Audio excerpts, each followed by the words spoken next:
Good morning, my name is Josh from CyclonesOZ and another detailed forecast update coming your way today. We're going to be talking about the storms that have lashed to the southwest of Western Australia. We're also going to be taking a look at some showers and storms expected for South Australia, Victoria and New South Wales and also Tasmania there. We'll take a look at some tropical weather as well occurring across New South Wales and far north Queensland. We're going to be touching on a cold snap as well that's expected to materialise over eastern Australia in around a week's time. All of that plus more coming up in today's weather forecast. And if you haven't already, please consider subscribing. Your support is greatly appreciated. So as you can probably tell, we're zoomed in on Western Australia now. We're going to start things off over here. Last night, a very strong band of rainfall streamed in ashore for the southwest corner of Western Australia, and it's inundated areas south of Perth with some very heavy rainfall. Harvey recorded 89 millimetres of rainfall overnight. My personal rain gauge picked up 60 millimetres just to the south of Perth, and a lot of the southern suburbs have picked up between 40 and 60 millimetres. So then again, a lot of rainfall was forecast. It certainly has exceeded expectations in terms of how much rainfall was expected, but in terms of the spread of the rainfall, it was pretty much as forecast. So again, another great forecast from the forecast models. Taking a look at the rain bands right now, they're moving inland into the goldfields and the northern parts of the wheat belt. A couple of showers expected out into the goldfields throughout the course of today. And you can see behind it, we've got some clouds streaming in for the southwest and parts of the Perth coastal regions. Showers there expected to continue until around 9 or 10 a.m. when they should, for good, clear out of areas north of Perth, but a few showers streaming in behind it for locations around the southwest capes and the south coastal regions. Again, we're just going to have to keep an eye on the radar throughout the day and just make sure that there isn't any rain coming through at any particular point, because there is going to be a few showers lingering, especially for coastal suburbs around Perth, but they shouldn't be making it too much further north than Perth itself. In terms of wind observations, those winds last night were quite gusty. They got up towards gale force for Rottnest Island and the southwest capes, and also parts of the south coastal regions as well got up towards gale force winds. They have since calmed off. Cape Lawn 35 kilometres an hour, Rottnest Island 39 kilometres an hour, so gusting up towards the gale force 30 to 35 knot wind gusts, but certainly starting to calm off at this time, a lot weaker than what they were last night. We'll just turn off the observations and head on over to the rainfall forecast and take a look at what's going to be happening throughout the course of today. Again, the weather, the worst of it has certainly eased. It's going to be streaming into the northern parts of the wheat belt, the Murchison and the gold fields from now on. A few showers still expected to continue for locations north of Jurien Bay up towards Kalbarri and Northampton throughout the course of today, including Geraldton. They could be seeing up towards 15 millimetres by the time sunset occurs, and some rainfall as well in the form of light to moderate rain showers and a big strip of rain extending into the Murchison and the goldfields too. Kalgoorlie could be picking up 15 millimetres throughout the course of the day as well, before the rainfall clears out by around Wednesday early morning and extends into the south interior of Western Australia, where very few people do live, so it is of little concern out there. In terms of rainfall for the south coast, expecting showers to continue throughout the day, especially for locations between Albany and Esperance, so rainfall should be easing off by evening and into early tomorrow morning. Showers also continuing for the Perth coastal areas throughout today and into early tomorrow morning, but like I said, also clearing out by around 4 or 5 a.m. tomorrow. A few showers still expected to linger in the area, but they will spark up again Wednesday night when we do see another little moisture pool sweep up from the south in the wake of this system. I think we're bringing some showers and storms Wednesday night to the south coastal regions, but again, nothing in terms of significant or severe rainfall quantities. None of the rivers have exceeded the minor flooding marks across a lot of the southwest. I'm sure a couple of gullies and drains will be flowing quite rapidly across parts of the wheat belt, so if you are a farmer or you are in a flood prone area, just make sure you are staying safe and watching the water very closely, because there is a chance of some minor flooding throughout the course of today, but again, under 80 or 90 millimetres. I am surprised that nothing has flooded majorly around the Harvey area. There still could be washouts though, so make sure you do take extra care on the roads today and tomorrow. There may be road closures, but I don't think a weather event like this does constitute it. Certainly will be one of the wettest rain events for this year, probably for this winter season. I'd say for this part of Western Australia, typically at 70-80 millimetres, that's quite a lot of rainfall for a cold front to bring through, and it did fall very, very quickly as well, as you saw on the radar loop earlier on in the video. That's enough talk on the weather system today. We're going to start moving through the forecast this week. Showers continuing through Thursday and Friday for the southwest corner of Western Australia. That includes Perth. It really is going to be a miserable week. If you've been looking at the Bureau of Meteorology forecast or keeping up to date with the news, you're going to be seeing just showers and upon shower icons on the news and the weather forecasts for the Perth area. Unfortunately, there is no real bursts rather of sunshine on the forecast for the next week or so. Rain continuing through this weekend. The showers are going to pick up on Sunday with the passage of another strong cold front that's going to sweep up from the south, bringing damaging winds to areas along the southwest capes from Sunday afternoon before delivering some light to moderate rainfall Sunday evening. A great way to kickstart a miserable way rather to kickstart the working week on Monday morning. Your early morning commute is going to be wet with a few showers expected to continue in the Perth metro area until around 7 or 8 a.m. We're going to be seeing up to 15 millimetres from this cold front. The Bureau of Meteorology is calling for 25 or 30 millimetres or so as a maximum amount of rainfall. I think that that's very bullish at this time. This doesn't look like a strong cold front coming through on Sunday or Monday, least of all for the Perth metro area. So I think rainfall will be quite light, between 10 and 15 millimetres. Rainfall continuing through Monday and into Tuesday as well. A few showers still expected around Tuesday before it does slowly ease off under the influence of the high pressure system, which you can see on the synoptic overlay here. A few showers still lingering through Wednesday, however they do really start to ease off, thankfully, for areas around the coast. Perth, I mean, you'd be sick of the rain in a week's time, put it that way. And then as we get into the first day of August, it looks like another cold front sweeps up from the south, quintessential winter weather, and it is reciprocated amongst the other forecast models as well. So it's certainly looking like a likely scenario. Another two cold fronts to get through, one on Sunday and one on Wednesday or Thursday, the 1st of August. So we will just keep a very close eye on the weather forecast for the southwest. In terms of giving a detailed forecast for a lot of places around the southwest of Western Australia, I'm going to refrain from doing it because the forecast is still relatively uncertain, more than a week away. Just the gist of it, that cold front coming up on Sunday that's going to be delivering rainfall between the line of Jurien Bay down towards Esperance, especially with the south coastal regions, and rainfall accumulations over the next 10 days really do add up as a result of this onshore flow that's going to be providing these wintry showers and the isolated thunderstorm as well. Areas along the southwest coast expecting up towards 70 or 80 millimetres across the next 10 days. In fact, down towards Walpole and Pemberton expecting up to 100 millimetres. Albany looking at 50 to 55 millimetres for the next 10 days. A lot of it will be falling from showers, but we are expecting Sunday night into Monday morning, and also as we get in towards the first day of August with that cold front, the rainfall will spike up once again. And then the Perth coast as well, expecting some pretty heavy rainfall over the next 10 days too. In fact, Perth expecting a further 100 millimetres on top of what has already fallen overnight. And then down towards the south coast around Mandurah and that area, we're looking at up to 130 millimetres. So some very good rainfall totals are expected over the next 10 days. If I've left anything unanswered, please do let me know in the comment section down below. If you'd like to give a weather report for your location as well, please do consider doing that in the comment section. I'd love to hear how much rainfall you guys have experienced as well, and especially out towards the goldfields and the wheat belt too. I'd love to hear how far the rainfall did penetrate for locations south of sort of Wandering and Brookton. Expecting some very good accumulations. They had a very good night of rainfall, and it is still continuing right now. So I'm expecting to see reports of a steady 30 to 50 millimetres for agricultural areas out there, which is just fantastic news. And I'm very, very glad to be hearing it, because for those locations, they did desperately need the rainfall. We'll just finish things up here with a look at the drought monitoring map. You can see southwest corner of Western Australia completely free of drought all throughout the wheat belt. It looks like it has finally been quenched, and moisture anomalies looking very healthy across much of the southwest. Just a few dry pockets around Hyden south of Southern Cross, unfortunately, so we will be keeping a close eye on those. But yeah, apart from that, it is looking very good across a lot of the southwest, with a lot of soil moisture values up above 100%, or up towards 100% rather, so looking very, very good indeed. Starting to ramble here on the southwest corner of Western Australia. Like I said, anything unanswered, please do let me know in the comment section down below, and I will get back to you as soon as possible. Move over east now and take a look at South Australia, Victoria and Tasmania, because they've also got some weather on the way for themselves as well. A few showers lingering throughout the course of today across Tasmania. Under the influence of a high pressure system, we've had a cool start across parts of New South Wales and Victoria, a few frost areas as well.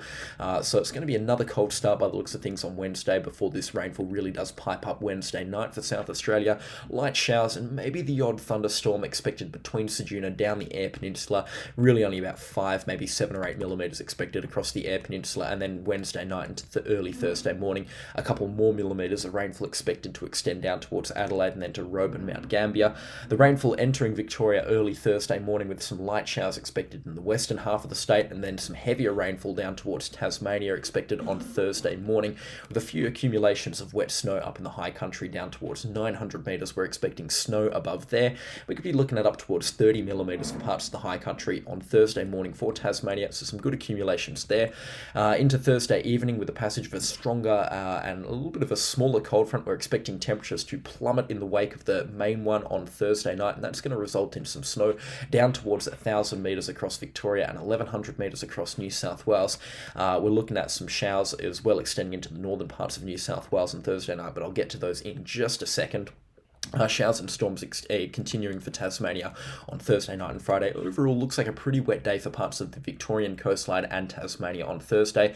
The rainfall once again piping up for South Australia on Friday. Looks like Friday afternoon a few light showers move into the South Australian coastline area to kickstart the weekend, and a few light showers as well for the western half of Victoria. Again, nothing crazy there. It's just Tasmania in the wake of all of these systems, perfectly exposed to the roaring 40s, and the trade winds is going to be picking up a lot of rainfall throughout the next 5 days, and also some snowfall expected down towards 700 or 800 metres Saturday night into Sunday morning before this big high pressure system starts to build up over Victoria, New South Wales and South Australia. It's going to be keeping the rainfall south exclusive to Tasmania basically, but it's also going to be keeping things relatively dry for everywhere apart from the New South Wales coastline. This high pressure system, very strong indeed, 1,040 millibars here as we get into the later parts of July and the first day of August. It's going to be keeping things very dry. We're going to be having a few dry days to end off July for Tasmania, Victoria and New South Wales. And we're also expecting some very cold nights as well, which leads us very nicely into the next part of the video. We're going to be talking about the cold snap, but not before we touch on the rainfall accumulations over the next 10 days. They have been back down slightly. We'll start things off with South Australia before moving across to Tasmania. Parts of the Eyre Peninsula are expecting up towards 20 millimeters over the next 10 days, but those accumulations will be isolated to the coastline. Adelaide expecting 10 millimeters, and then the southeast corner of South Australia expecting between 20 and 30 millimeters. And those are kind of the only wet spots for South Australia. The remainder of the agricultural and the pastoral districts of South Australia really missing out on the good rainfall, and what rainfall that they do get will be very patchy and very hit and miss. Across Victoria, rainfall as well looking pretty good along the coastline, but apart from that, it's really looking quite dry across the state. They're going to have a dry end of the month. Tasmania, the west coast, looking wet as usual for this time of the year. 80 to 90 millimeters of rain coming through for areas around Zeehan and Strawn. So some good rainfall to end off the month there. They have had a very wet July and expecting to continue that trend into a very wet August as well. It's just more rainfall down there to add to the already flooding problem that they're getting, especially in the northeastern corner around Ben Lomond National Park. Any more rainfall there is of concern, so we will be keeping an eye on the river levels. There is a chance that more rainfall will cause some flooding problems up there. That's enough on the rainfall here. Snowfall is the same as yesterday. We're expecting about 8 to 10 centimetres across the high country, but really nothing too much to be talking about, especially into Victoria and New South Wales. The snowfall accumulations are stock standard for this time of the year, and even for Tasmania as well. Like I said, stock standard for this time of the year. The temperature forecast is very interesting though. Starting from Saturday, we're looking at a cold patch to start brewing across New South Wales and Victoria from this high pressure system as it builds. That's going to be equating to some cold nights starting from this coming weekend. Sunday, we're going to be waking up to temperatures far below zero for parts of the high country in New South Wales and Victoria. Around Thredbo and Mount Buller, expecting temperatures to be plummeting towards -6 or -7 degrees Celsius. Into Tasmania as well, a big swathe of the island state, expecting temperatures to plummet to zero or even below zero for some locations. Launceston get into -1 on Sunday morning. It's going to be a very cold start to end off your weekend as well. On Monday morning, expecting cold temperatures as well for parts of New South Wales and Victoria. It's going to be a big frost day there, and Tuesday as well expecting a very cold start. Temperatures will start to slowly warm up as this high pressure system moves into the Tasman Sea on Tuesday and Wednesday, and those northerly winds bring through a bit of a warmer change, but still big frost days expected on Monday and Tuesday, and also Wednesday for parts of the high country. So just the heads up there, make sure you are staying warm, and if you are a grazier or a farmer concerned about frost, there is going to be some pretty significant frost days expected, especially for higher elevations on Monday and Tuesday. So just the heads up on that. Follow the Beautiful Meteorology for all weather warnings and weather advice over there. Now that is all that we've got in terms of winter weather. We've actually got a little bit of tropical weather to be talking about in July. Now I say tropical very loosely here because we are expecting a trough and some humid air across the northern parts of New South Wales to potentially fire up a few thunderstorms that are going to resemble summer storms to an extent on Thursday afternoon and maybe even into early Friday afternoon as well across northern parts and central parts of New South Wales. These do look very interesting the way that they do form here. I mean, they're firing up in the afternoon hours and they're spreading over areas that typically do get spring to summer storm activity. And temperatures are going to be warm enough. In terms of evening and afternoon temperatures powered by northerly winds, we're going to be getting widespread swathes of temperatures into the low 20s, which is for some of these areas a significant jump on the average temperature. And powered by a trough into Queensland as well, we're looking at a humid air mass bringing temperatures up towards 27 or 28 degrees Celsius for locations that only average daytime maximum of around 19 to 21 degrees for this time of the year. So it's going to be quite a lot warmer than average on Thursday and Friday for this part of New South Wales. And as such, combined with a humid air mass and some great convective available potential energy values, think of that as the energy for thunderstorms. Expecting a few storms to fire up Friday night into the northern parts of New South Wales. So just a heads up there. It's a bit of a tropical end towards July for some of these locations. It'll be very short-lived though. That cold front sweeping out all of this moisture comes Saturday afternoon, and it looks like it's going to be a return to some drizzly rain on Saturday evening into Sunday morning into parts of southern Queensland. These storms do look like they could pack a little bit of a punch in terms of rainfall. Isolated totals up to 50 millimeters are possible outside of Dubbo, Orange, up towards Tamworth and Lightning Ridge. So just a heads up there are going to be some wet locations, and I'll be giving you a very detailed forecast on this situation on the day of the event on Thursday and Friday. I'll also be watching the radar very closely in case severe thunderstorms do fire up. And we're going to keep it tropical as well and move up into far north Queensland. It looks like this onshore flow that we've been talking about for the last couple of days is going to be providing up to 220 millimeters of rainfall in the next 10 days, and a lot of it is going to be falling in the 5 to 10 day forecast period. It looks like the rainfall that's going to be ending off July up in far north Queensland is going to actually occur on the forecast models. For the forecast today up in far north Queensland, it's looking like there's going to be a few showers around, especially into the afternoon and evening hours, a bit of cloud. It's going to be a big break from the clear and calm conditions that have been experienced for the last few days. You'll also notice the winds will start to increase across this part of far north Queensland as well. Showers continuing through Wednesday and into Thursday as well, before a couple of days of drier conditions on Thursday night starting into Friday and then into Saturday as well. The showers will become a lot lighter but still persistent for the mountainous areas that do typically receive the bulk of the rainfall. Cairns missing out on the rainfall for the most part until, by the looks of things, later or early on next week. From Monday, this onshore flow really does intensify, and then into Tuesday, the 30th of July, the rainfall does start to pick up here once again. We look like we could be seeing some moderate to heavy showers persistent through Tuesday and into Wednesday, and some of this rainfall could be quite heavy here. In fact, Tuesday looking at potentially up to 50 millimeters, Wednesday up towards 70 or 80 millimeters for the wettest of locations, and then Thursday as well, more rainfall is possible up there, potentially up towards 40 or 50 millimeters, and that's going to be equating to some rainfall accumulations up to 220 millimeters outside of Binda and Innisfail.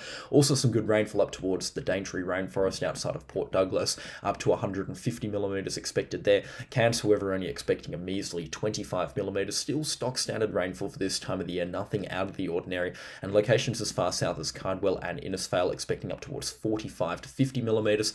However, out in Mount Carbine with Darrell over there, expecting very little rainfall, only a couple of millimeters possible, and most of that will be drizzly. Down the coastline around Townsville, I mean, the rain dome is going to be in full swing here. Townsville not expecting any rainfall for the next 10 days. A couple of drops outside of Mackay and Bowen and that sort of area, but again, nothing really to be talking about. It's stock standard weather for this time of the year. They do every now and then get an onshore flow that does provide a couple of 100 millimeters up here, but just considering that soil moisture values are still very much up there across this part of far north Queensland, more rainfall on soil moistures that are about 85% is just going to result in runoff, and that could be equating to some minor to moderate riverine flooding up here. So we're going to keep a very close eye on the river levels up in far north Queensland over the next 10 days, especially towards the end of July and the start of August. Just a heads up, because some heavy rainfall is on the way up there. Now, that basically does it for a weather forecast nationwide. I do hope that you have enjoyed it. If I have left anything unanswered, then please do let me know in the comment section down below. We'll just finish off by taking a good look at Australia. Nothing really to be talking about right now. It's just that big time cold front that moved through Western Australia that is now moving offshore at this time. Apart from that, really not much else that's happening right now, but there is a lot in the forecast. The weather model's keeping us very much on our toes with some interesting weather over the next 10 days, as we have just discussed. A special shout out to the channel sponsors. Their names are on on screen right now, and I could not run this show without them, so their support is greatly appreciated. If you haven't already, please consider subscribing. Your support is also greatly appreciated, and leave a like on the video while you're at it as well, and give me a detailed weather report for your location in the comment section down below. And I'd love to hear from you, especially if you're from the southwest of Western Australia. I want to know exactly how much rainfall your location picked up, especially if you do live out into the wheat belt as well. Thank you so much in advance, and I'll catch you all in the next storm. Goodbye.